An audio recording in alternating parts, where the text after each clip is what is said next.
ಕರ್ತನಲ್ಲಿ ಪ್ರೀತಿಯುಳ್ಳ ದೇವಜನರೇ, ನಮ್ಮ ಕರ್ತನಾದ ಯೇಸು ಕ್ರಿಸ್ತನ ಅತ್ಯಧಿಕವಾದ ಕೃಪೆಯು ಸಮಾಧಾನವು ತಮಗೂ ತಮ್ಮ ಕುಟುಂಬದ ಪ್ರಿಯರೆಲ್ಲರಿಗೂ ಉಂಟಾಗಲಿ.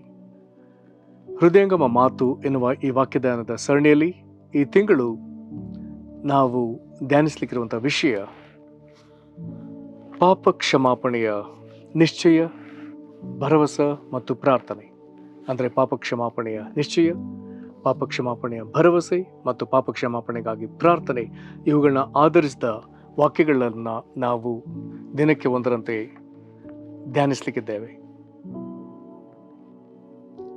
ಈ ದಿನ ಮುಂಜಾನೆ ನಾವು ಧ್ಯಾನಿಸುವಂಥ ದೇವರ ವಾಕ್ಯದ ಭಾಗ 1 ಯೋಹಾನನ ಪತ್ರಿಕೆ 1ನೇ ಅಧ್ಯಾಯ 8 ಮತ್ತು 9ನೇ ವಚನಗಳು. 1 ಯೋಹಾನನ ಪತ್ರಿಕೆ 1ನೇ ಅಧ್ಯಾಯ 8 ಮತ್ತು ವಚನಗಳು. ನಮ್ಮಲ್ಲಿ ಪಾಪವಿಲ್ಲವೆಂದು ನಾವು ಹೇಳಿದರೆ ನಮ್ಮನ್ನು ನಾವೇ ಮೋಸಪಡಿಸಿಕೊಳ್ಳುತ್ತೇವೆ ಮತ್ತು ಸತ್ಯವೆಂಬುದು ನಮ್ಮಲ್ಲಿಲ್ಲ. ನಮ್ಮ ಪಾಪಗಳನ್ನು ಒಪ್ಪಿಕೊಂಡು ಅರಿಕೆ ಮಾಡಿದರೆ ಆತನು ನಂಬಿಗಸ್ತನು ನೀತಿವಂತನು ಆಗಿರುವುದರಿಂದ ನಮ್ಮ ಪಾಪಗಳನ್ನು ಕ್ಷಮಿಸಿಬಿಟ್ಟು ಸಕಲ ನೀತಿಯನ್ನು ಪರಿಹರಿಸಿ ನಮ್ಮನ್ನು ಶುದ್ಧಿ ಮಾಡುವನು. ಈ ವಾಕ್ಯಗಳನ್ನು ಗ್ರಹಿಸೋಕೆ ಶಕ್ತರಾಗುವಂತೆ ಕರ್ತನು ತಾನೇ ನಮಗೆ ತನ್ನ ಜ್ಞಾನವುಳ್ಳ ಆತ್ಮವನ್ನು ಅನುಗ್ರಹಿಸಿ ನಮ್ಮ ಮನೋನೇತ್ರಗಳನ್ನು ಬೆಳಗಿಸಲಿ. ದೇವರ ಆತ್ಮನು ತಾನೇ ನಮಗೆ ಈ ವಾಕ್ಯಗಳನ್ನು ಬೋಧಿಸಿ ದಿನದಿಂದ ದಿನಕ್ಕೆ ನಮಗೆ ವಾಕ್ಯದ ಕುರಿತಾದ ಪರಿಜ್ಞಾನವನ್ನು ಹೆಚ್ಚಿಸಲಿ. ನಾವೀಗ ಓದಿದ ಈ ವಾಕ್ಯದ ಭಾಗ ಇದೊಂದು ಬಹಳ ಪ್ರಾಮುಖ್ಯವಾದ ಒಂದು ವಾಕ್ಯದ ಭಾಗವಾಗ್ತದೆ. ಇಲ್ಲಿ 8ನೇ ವಚನದಲ್ಲಿ ನಮ್ಮೊಳಗೆ ಯಾವ ವಿಷಯದಲ್ಲಿ ಆಲಸ್ಯವಿರಬಾರದು, ಅಥವಾ ಯಾವ ವಿಷಯದಲ್ಲಿ ಅಲಕ್ಷಿತನ ಇರಬಾರದು, ಅಥವಾ ಯಾವ ವಿಷಯದಲ್ಲಿ ಎಚ್ಚರಿಕೆಯಿಂದ ಇರಬೇಕೆನ್ನುವಂಥದ್ದನ್ನು ನಮಗೆ ಕಲಿಸಿಕೊಡುವಂಥ ವಿಷಯ. ಅದು ಒಂದು ವೇಳೆ ನಾವು ನಮ್ಮಲ್ಲಿ ಪಾಪವಿಲ್ಲವೆಂದು ನಾವು ಹೇಳಿದರೆ, ಆಗ ಆ ವಾಕ್ಯದಲ್ಲಿ ನಮಗೆ ಇರುವಂಥ ಈ ವಾಕ್ಯ ನಮಗೆ ಹೇಳ್ತಿರುವಂಥ ಒಂದು ಗ್ರಹಿಕೆ, ಅಥವಾ ಈ ವಾಕ್ಯ ನಮಗೆ ಈ ರೀತಿಯಾಗಿ ತಿಳಿ ಹೇಳ್ತಾ ಇದೆ, ನಮ್ಮಲ್ಲಿ ಪಾಪವಿಲ್ಲವೆಂದು ಹೇಳಿದರೆ ನಮ್ಮನ್ನು ನಾವೇ ಮೋಸಪಡಿಸಿಕೊಳ್ತೇವೆ ಮತ್ತು ಸತ್ಯವೆಂಬುದು ನಮ್ಮಲ್ಲಿಲ್ಲ. ನಮ್ಮಲ್ಲಿ ಯಾರಾದರೂ ನನ್ನಲ್ಲಿ ಯಾವ ಪಾಪವಿಲ್ಲವೇ ಇಲ್ಲ ಎಂಬುದಾಗಿ ಹೇಳಿಕೊಳ್ಳುವುದಾದರೆ ಈ ವಾಕ್ಯ ನಮಗೆ ಸ್ಪಷ್ಟವಾಗಿ ತಿಳಿಸ್ತಾ ಇದೆ, ನಮ್ಮನ್ನು ನಾವೇ ಮೋಸಪಡಿಸಿಕೊಳ್ಳುವವರು. ಅದರರ್ಥ ನಮ್ಮಲ್ಲಿ ಪಾಪವಿದೆ ಮತ್ತು ಸತ್ಯವೆಂಬುದು ನಮ್ಮಲ್ಲಿಲ್ಲ. ಅಲ್ಲಿಗೆ ನಾವು ಎಲ್ಲೋ ಸುಳ್ಳು ಹೇಳ್ತಿದ್ದೇವೆ. ಆದರೆ 9ನೇ ವಚನದಲ್ಲಿ ನಮ್ಮನ್ನು ಈ ರೀತಿಯಾಗಿ ಅದು ಉತ್ತೇಜಿಸ್ತದೆ, ನಮ್ಮ ಪಾಪಗಳನ್ನು ಒಪ್ಪಿಕೊಂಡು ಅರಿಕೆ ಮಾಡಿದರೆ ಆತ ನಂಬಿಗಸ್ತನು ನೀತಿವಂತನಾಗಿರುವುದರಿಂದ ನಮ್ಮ ಪಾಪಗಳನ್ನು ಕ್ಷಮಿಸಿಬಿಟ್ಟು ಸಕಲ ನೀತಿಯನ್ನು ಪರಿಹರಿಸಿ ನಮ್ಮನ್ನು ಶುದ್ಧಿ ಮಾಡುವನು. ಈ ವಾಕ್ಯ ಭಾಗದಲ್ಲಿ ದೇವರ ಕುರಿತಾದ ಪರಿಚಯ ಹೇಗಿದೆ, ಪಾಪವನ್ನು ಕ್ಷಮಿಸುವ ದೇವರ ಕುರಿತಾದ ಪರಿಚಯ ಹೀಗಿದೆ. ಅಲ್ಲಿ ಹೀಗಿದೆ, ದೇವರು ಯಾರು? ಆತನು ನಂಬಿಗಸ್ತನಾದ ದೇವರು. ದೇವರು ಯಾರು? ಆತನು ನೀತಿವಂತನಾದ ದೇವರು. ದೇವರು ಯಾರು? ನಮ್ಮ ಪಾಪಗಳನ್ನು ಕ್ಷಮಿಸಿ ಬಿಡುವ ದೇವರು. ದೇವರು ಯಾರು? ಸಕಲ ನೀತಿಯನ್ನು ಪರಿಹರಿಸುವ ದೇವರು. ದೇವರು ಯಾರು? ನಮ್ಮನ್ನು ಶುದ್ಧೀಕರಿಸುವ ದೇವರು. ಇದೆಲ್ಲವೂ 9ನೇ ವಚನದಲ್ಲಿ ದೇವರ ಕುರಿತಾದ ಪರಿಚಯ. ನಮ್ಮ ದೇವರು ನಂಬಿಗಸ್ತನು, ನೀತಿವಂತನು, ನಮ್ಮ ಪಾಪಗಳನ್ನು ಕ್ಷಮಿಸಿ ಬಿಡುವವನು, ಸಕಲ ನೀತಿಯನ್ನು ಪರಿಹರಿಸುವವನು ಮತ್ತು ನಮ್ಮನ್ನು ಶುದ್ಧಿ ಮಾಡುವವನು. ಹಾಗಾದರೆ ಇಂಥ ದೇವರ ಬಳಿ ಮಾಡಬೇಕಾದದೇನು? ಆರಂಭದಲ್ಲಿ ಬರೆದದೆ, ನಮ್ಮ ಪಾಪಗಳನ್ನು ಒಪ್ಪಿಕೊಂಡು ಅರಿಕೆ ಮಾಡಿದರೆ. ನಾವೆಲ್ಲರೂ ಒಂದಲ್ಲ ಒಂದು ವಿಧದಲ್ಲಿ ಪ್ರತಿದಿನವೂ ತಪ್ಪುವವರೇ. ದಿನಕ್ಕೆ ಎಷ್ಟೋ ಬಾರಿ ನಾವು ತಪ್ಪುವವರೇ. ಆಗ ನಾವು ಬೇಗ ದೇವರ ಬಳಿಗೆ ಬಂದು ಲೂಕನ ಸುವಾರ್ತೆಯಲ್ಲಿ ಯೇಸು ಕ್ರಿಸ್ತನ ಬೋಧನೆಗಳಲ್ಲಿ ಒಂದು ಭಾಗವನ್ನು ನಾವು ಓದ್ತೇವೆ. ಅಲ್ಲಿ ನಮ್ಮ ಸಹೋದರರು ನಮಗೆ ತಪ್ಪು ಮಾಡಿದರೆ ಅವನನ್ನು ಎಷ್ಟು ಸಾರಿ ಕ್ಷಮಿಸಬೇಕೆನ್ನುವಂಥ ವಿಚಾರದಲ್ಲಿ ಬಂದಾಗ ಯೇಸು ಕ್ರಿಸ್ತನು ಹೇಳ್ತಿದ್ದಾನೆ, ಅವನು ದಿನಕ್ಕೆ 7 ಸಾರಿ ನಿನಗೆ ತಪ್ಪು ಮಾಡಿ 7 ಸಾರಿ ನಿನ್ನ ಕಡೆಗೆ ತಿರುಗಿಕೊಂಡು ನನಗೆ ಪಶ್ಚಾತ್ತಾಪವಾಯಿತು ಎಂದು ಹೇಳಿದರೆ ಅವನಿಗೆ ಕ್ಷಮಿಸು.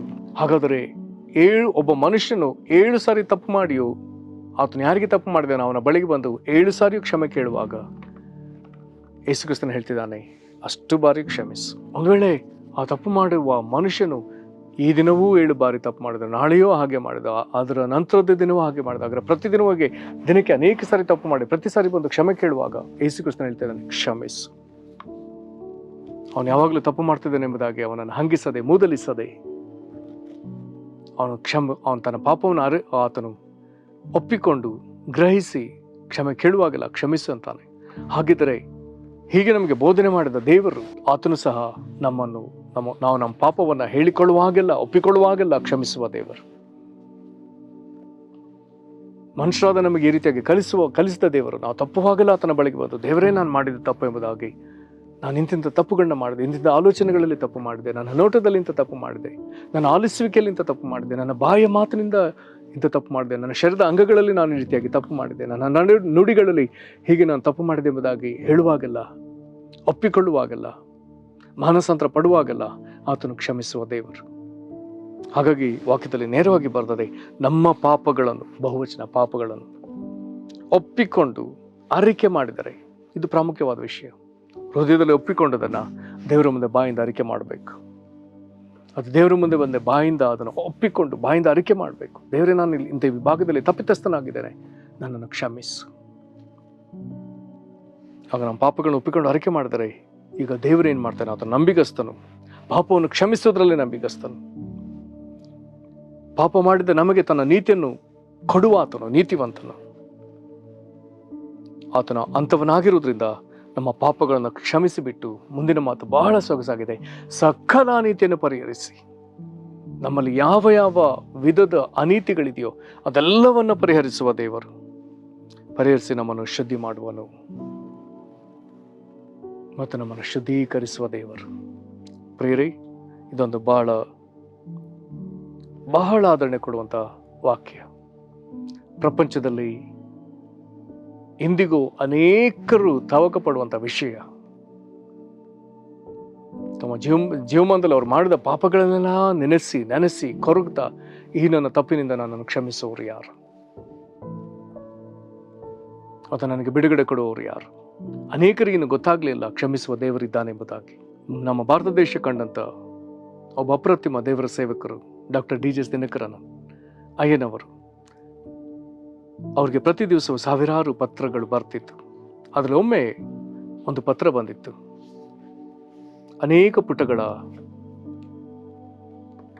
ಒಂದು ಬರವಣಿಗೆಯಲ್ಲಿ ಅವರಿಗೆ ಒಂದು ಪತ್ರ ಕಳಿಸಲಾಗಿತ್ತು. ಆರಂಭದಲ್ಲಿ ಒಂದು ಮನವಿ ಇತ್ತಂತೆ, ನೀವು ಇದನ್ನೆಲ್ಲ ದಯಮಾಡಿ ಓದ್ರಿ.